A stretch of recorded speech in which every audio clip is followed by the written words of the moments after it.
Good morning. The 2021-22 General Assembly session has already seen tremendous results. Last session played out under difficult circumstances, to say the very least. We were coming off a divisive election and still mired in the midst of a global pandemic. Despite unprecedented challenges and distractions, I believe our Senate Republican caucus stayed focused on getting real results that embodied our belief of real people solving real problems. As Majority Leader, I was also incredibly proud of the fortitude our caucus displayed. Senate Republicans showed that we will fight back on behalf of the people of Georgia. Two shining examples from the 2021 legislative session were Senate Bill 202, a monumental election integrity law that has become the national model for making it easier to vote, yet harder to cheat. Our efforts led Georgia to being ranked #1 in the country for election integrity. And Senator Randy Robertson, who's here with us today, helped shepherd through legislation that stopped the ill-advised defund the police movements in Georgia by restricting local government's ability to reduce funding for law enforcement.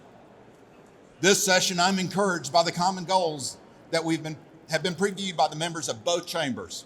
I have no doubt that we're going to find common ground on several key priorities, like protecting our Second Amendment right by passing a constitutional carry. Senator Jason Anavatarte has shown tremendous leadership on this issue and is driving consensus while gaining nearly 30 co-sponsors for his bill. Addressing our precarious situations of less than adequate mental health resources. Senator Kay Kirkpatrick, Dr. K as we call her, will be playing a vital role in helping us find the right remedy. And of course, making smart investments with over $3 billion budget surplus that we've achieved through solid conservative leadership. Chairman Blake Tillery will be instrumental in helping us get to this advantageous point, and I'm sure he will continue his good stewardship with that overarching perspective. I want to take a moment now to highlight our 4 legislative efforts, unique to the Senate, that our Republican caucus has chosen to make our priorities this year. Simply put, these are things that we, as the entire caucus, say are worth fighting for. They are safeties in our community and on our streets, a sense of security and protection when we go online, an unbiased learning environment for students, and an increased opportunity for those willing to work hard to achieve better lives for them and their families. I am happy to have the senators who will be running point on all 4 of these issues with me here today. Each of my colleagues will give a short overview of the issues they will be addressing, speaking to their intent and their approach with specific legislative language or companion budgetary requests to come later in the session. We will start with our first priority of public safety with Senator Randy Robertson.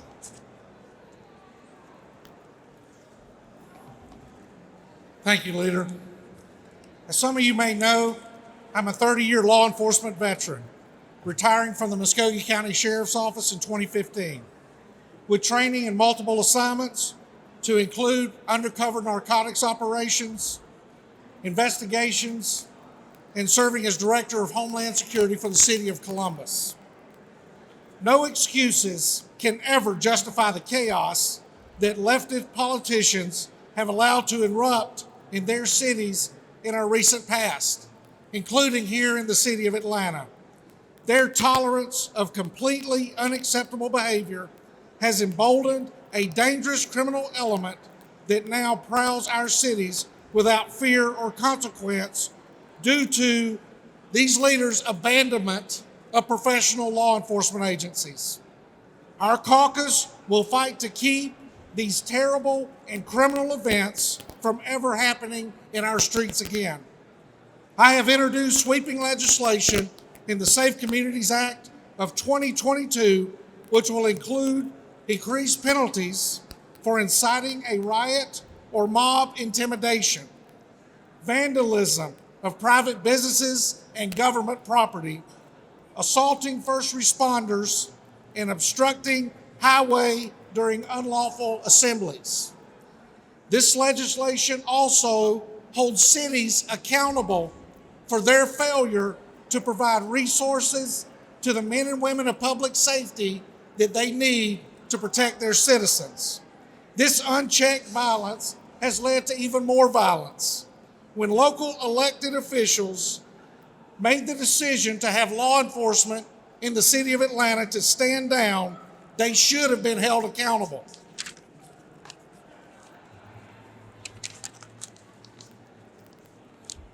Because as a leader of a city, you cannot let a Wendy's restaurant burn to the ground and let the area around it be taken over by armed vigilantes, thugs, and gang members and not expect a tragic ending.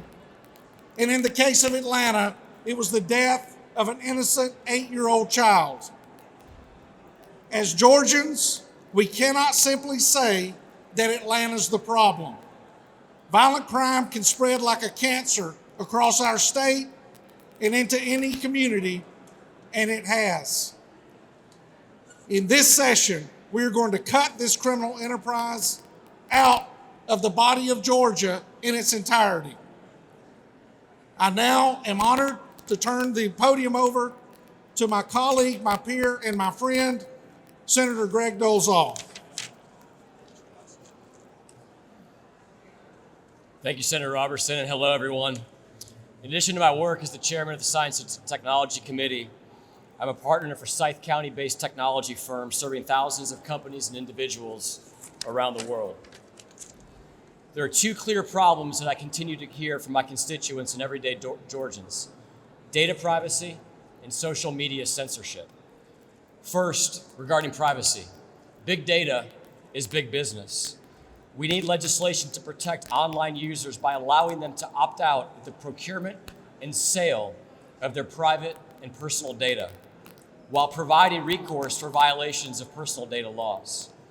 The state of Oklahoma will serve as a foundation for us to improve upon these efforts, and we also want to ensure that the legislative language only captures large data resellers. Regarding censorship, unjustified censorship by big tech companies has far surpassed incidents of logarithmic misunderstandings. When stories of corruption are banned by big tech companies during an election, only to be proven true after the election, things are way out of balance. These companies are tipping the scales of fair elections. We've even seen debate and inquiry into the origin of the COVID-19 virus banished from social media websites. I will introduce legislation to protect Georgia users across all major social media platforms from the ongoing censorship that has unfairly targeted conservatives and anyone who seems to challenge the prevailing thought. My plan will require social media companies to end the banning of qualified political candidates from their platforms, publish their standards for shadow banning users, and apply those standards consistently across the board. We will also require them to allow users to opt out of shadow banning and post prioritization. With this legislation, Silicon Valley liberals will no longer be able to silence the voices of Georgians without making a transparent case with a justifiable cause. Our nation has always celebrated the free debate of ideas, and we're going to ensure that freedom of expression remains alive and well in Georgia. Next, I'd like to introduce Senator Bo Hatchett to come forward and introduce his priority legislation.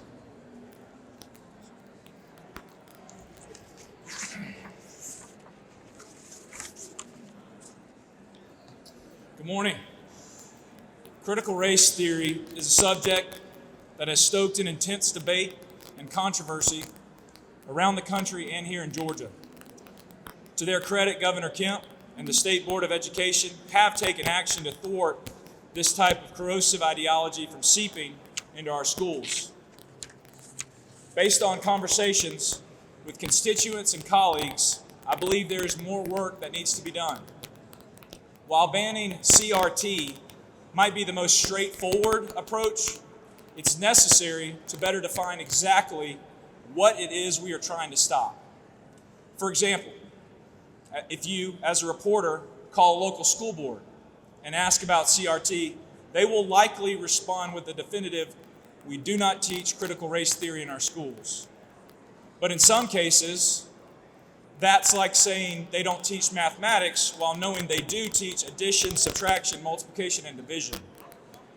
In order to have an honest dialogue, we have to define the terms.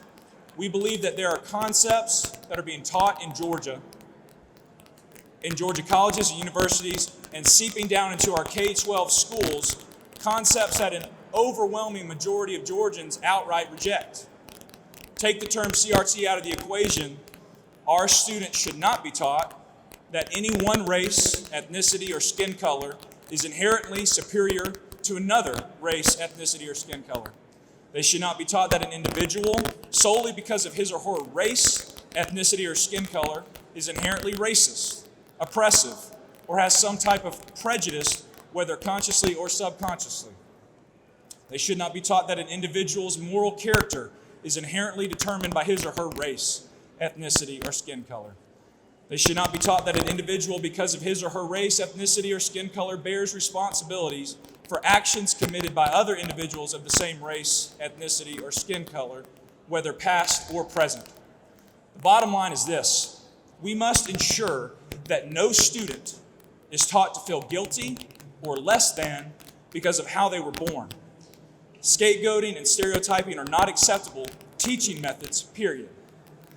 I look forward to having an objective and inclusive discussion regarding this legislation throughout the session. I don't think any reasonable person wants hate and intolerance being taught as acceptable worldviews. I believe we can reach a common ground. In the process, we can uphold free speech and academic freedom while ensuring that our history, with all of its shining moments and its painful stains, is something we are to learn from, not something that is stamped into our DNA. I sincerely believe that if my colleagues, regardless of political party, will read the language of my bill without having some preconceived notion or knee-jerk reaction based on the mention of CRT, they will agree with me. At its core, this bill will simply be an attempt to affirm core values that unite all Georgians and mirror how we should all view our fellow man. With that, I give way to Senator Strickland to outline the final caucus priority for today.